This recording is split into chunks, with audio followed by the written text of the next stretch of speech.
What's up, guys? Second part on this series on chemistry calculations. We're going to look now at Avogadro's constant. Stay at the end and I'll answer the questions from last video. So this is something that people find more difficult than I think they should. Hopefully this makes it a bit easy. So Avogadro's constant, for starters, is this number, 6.02 times 10 to the 23. And we use this number to convert moles and atoms. We'll talk about what we mean by that in a bit. Now, to put that into perspective, if we had 6.02 times 10 to the 23 basketballs, that would be enough to literally fill the earth. Incredible number. And in terms of what that looks like, it looks like this: 602, 1, 2, 3, 4, 5, 6, 7, 8, 9, 10, 11, 12, 13, 14, 15, 16, 17, 18, 19, 20, 21. It's a big, big number that we're dealing with. One that, you know, the human mind isn't evolved to be able to visualize, to be able to understand, really. Anyway, let's look at what this really means and why we use it. So it's exactly the same as dozen is to eggs, right? So our magic number here is 12.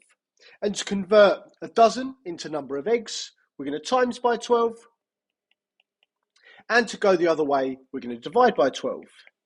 And we might use this, it's just an easy, a couple of dozen is going to be 24, right? We've got our simple maths there. So again, 2 dozen is going to give us 12 eggs. And we can go back the other way to work out how many dozens we've got. We're going to divide by 12. And that gives us 3 divided by 12 gives us 0.25 dozen. So it's just a way of us grouping this number together. And one that you might be less familiar with is this: a ream of paper to a piece of paper. And again, we have a magic number here, and our magic number is 500. So if we to convert reams of paper into pieces of paper, we're going to times by 500. And to go back the other way, we're going to divide by 500. And again, it's just an easier way of us grouping these things together. Rather than talking about 1,000 pieces of paper, we're going to talk about 2 reams, okay?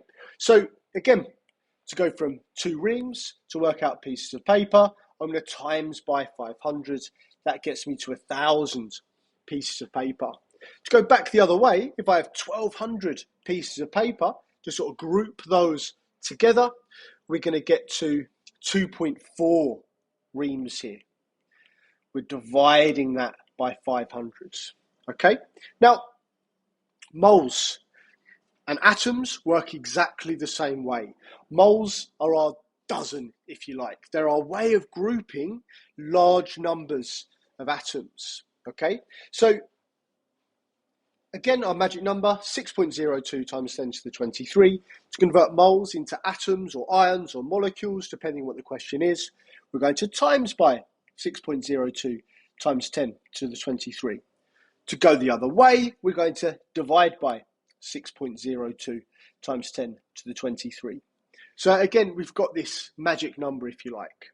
So let's put this into practice. If we've got 3 moles of hydrogen, I would say actually we don't need to remember this number. We'd be given this in a question. So if we've got 3 moles of hydrogen, we need to work out how many molecules we have. We're literally in our calculator going to do this. We're going to do 3 times 6.02 times 10 to the 23 equals. And if we put that into our calculator here, we're going to reach the number 1.806 times 10 to the 24.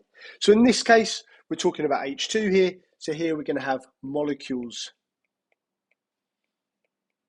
of H2.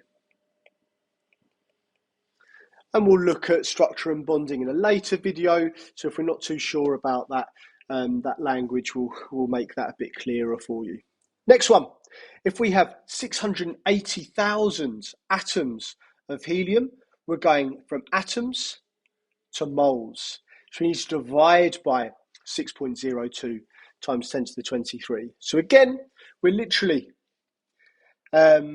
whatever our number is, 680,000. So we do our 680,000 times by 6.02 times 10 to the 23 equals, not times by, sorry, divide by, my mistake. And there we get to 1.13 times 10 to the minus 18. And last one, 5 moles of calcium hydroxide. And this is asking us how many OH minus ions we have. So here, if we think about this, if we split this up, we're going to make Ca2 plus 2 lots of OH minus. So if we've got 5 moles of calcium hydroxide, we're going to have 5 times 2 moles of hydroxide ions. So we need to put 10 into our calculator. So 10 times by 6.02 times 10 to the 23. Maybe don't even need a calculator for that. It's just going to be 6.02 times 10 to the 24. Perfect. Now, questions for you to give a go are here. Have a little screenshot, and now I'll go over the answers to last video. So there, we've got sodium. Find that on our periodic table. We've got here 23. So we've got 1 lot of 23 gives us 23. Cl2. Cl is here. We've got 35.5. Our 2 tells us we've got 2 of that. So we've got 2 lots of 35.5. That gets us to 71. Let's stay in the habit of circling our answers. H2SO4. So hydrogen is 1. Sulfur 32. Oxygen 16. I've got 2 lots of hydrogen plus 1 lot of 32 plus 4 lots of oxygen 16. Again, I put that into my calculator and I get to 98. Final one, NH4, but we've got 2 lots of those O. Again, what have we got? Nitrogen 14, oxygen 16, hydrogen 1. This 2 on the outside multiplies everything in the brackets by 2. So I have 2 lots of nitrogen, so 2 lots of 14, plus 8 lots of hydrogen, 8 lots of 1, plus 1 lot of 16.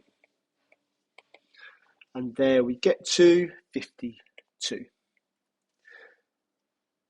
Hopefully that all makes sense. Good luck with the questions for next time. Happy revising, guys. I'll give you the answers to the next set of questions at the end of next video.